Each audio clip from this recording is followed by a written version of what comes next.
Assalamualaikum warahmatullahi wabarakatuh. Alhamdulillahirabbil alamin wassalatu wassalamu ala Rasulillah wa ba'd.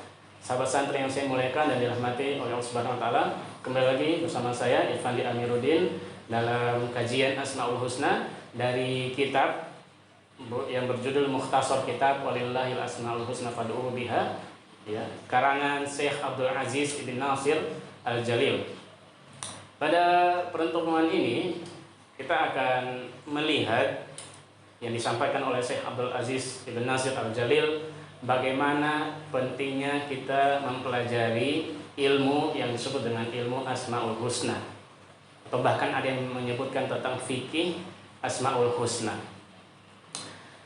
Keutamaan yang pertama tentang mempelajari ilmu asma wa sifat disebutkan di sini, inna asrafa ghayatil muslim wa muntaha talabihi, bahwasanya tujuan seorang muslim yang paling mulia dan akhir dari pencariannya adalah ain yafuza biridwanillahi ta'ala wa jannati, yaitu dengan menggapai ridho Allah Subhanahu wa taala serta surganya Allah Subhanahu wa taala, wa ayyatana'ama bin nadhari ila wajhillahi azza wa jalla, serta dapat menikmati wajahnya Allah Subhanahu wa taala ketika memandangnya fid daril akhirah, di akhirat nanti.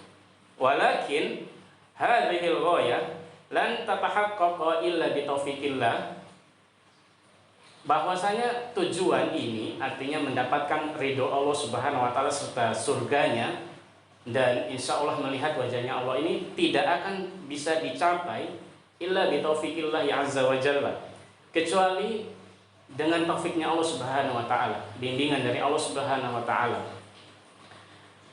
Li'abdihi, untuk hambanya, lil imani bihi wahda, agar hambanya ini beriman hanya kepadanya saja, yaitu Allah Subhanahu wa taala. Wa ta'atihi, serta mentaati atau membuat ketaatan kepada Allah Subhanahu wa taala, wajtinabi ma'asihi, dan juga menjauhi maksiat kepada Allah Subhanahu wa taala. Jadi kita harus beriman kepada Allah Subhanahu wa taala dan beramal soleh untuk menggapai ridhonya Allah Subhanahu wa taala.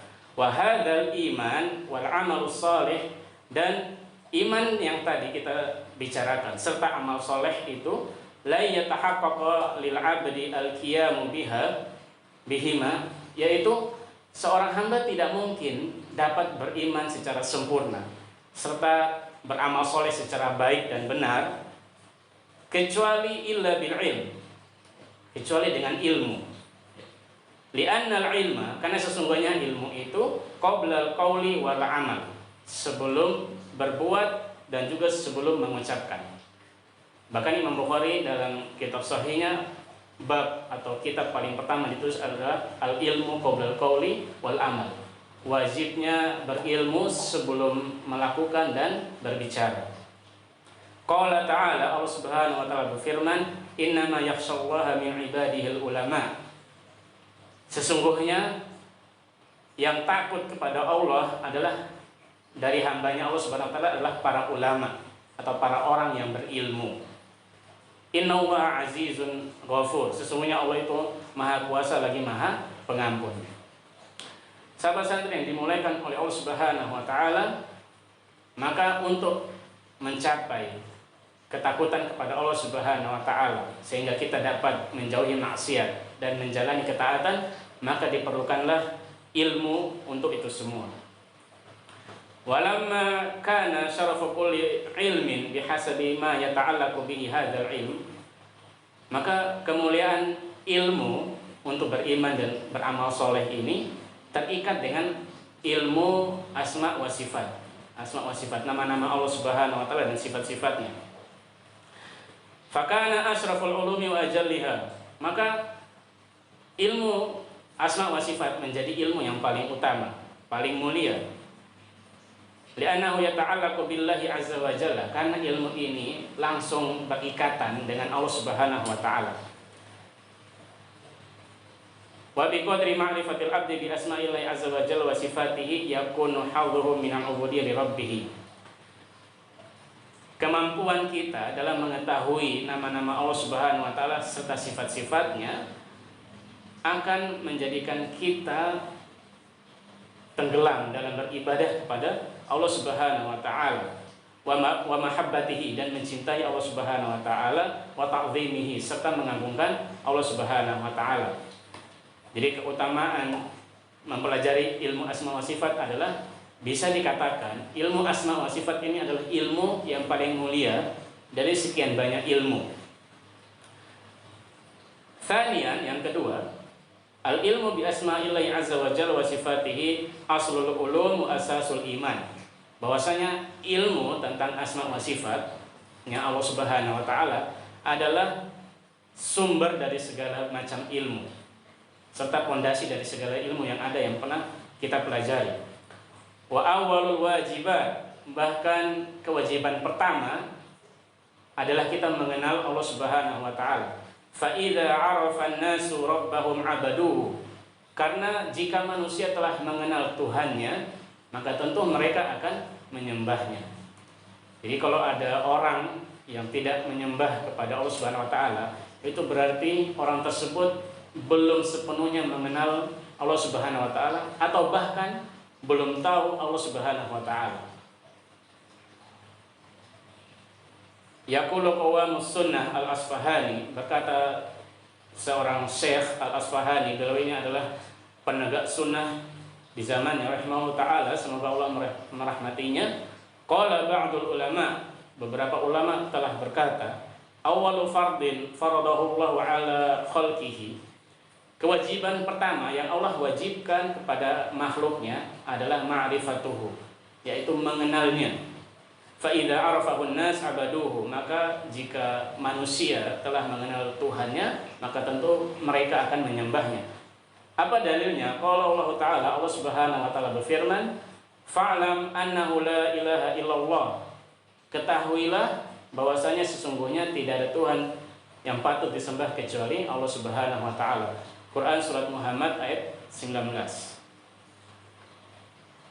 Maka di keutamaan yang kedua ini perlu bagi kita, apalagi seorang muslim, untuk mengenal Allah Subhanahu wa taala melalui nama-nama dan sifat-sifatnya yang telah disebutkan dalam Al-Qur'an ataupun hadis yang sahih. Kenapa? Karena ilmu itu semua menjadi ilmu inti dan ilmu fondasi dari segala macam ilmu yang ada.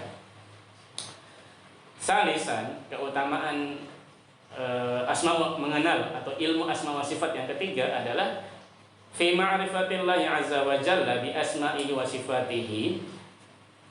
Ketika kita mengenal Allah Subhanahu wa taala dengan nama-nama dan sifatnya, ziyadatun fil iman, maka akan menambah keimanan kita, wal yakinu, dan juga menambah keyakinan kita terhadapnya, wa tahqiqun lit tauhid, serta betul-betul menjalankan tauhid atau mengesahkan Allah Subhanahu wa taala. Banyak yang sudah bekerja tapi masih ragu akan masa depannya. Kenapa? Karena mungkin belum mengenal tentang Allah Subhanahu wa taala Ar-Razzaq. Itu hanya sedikit pencontohan.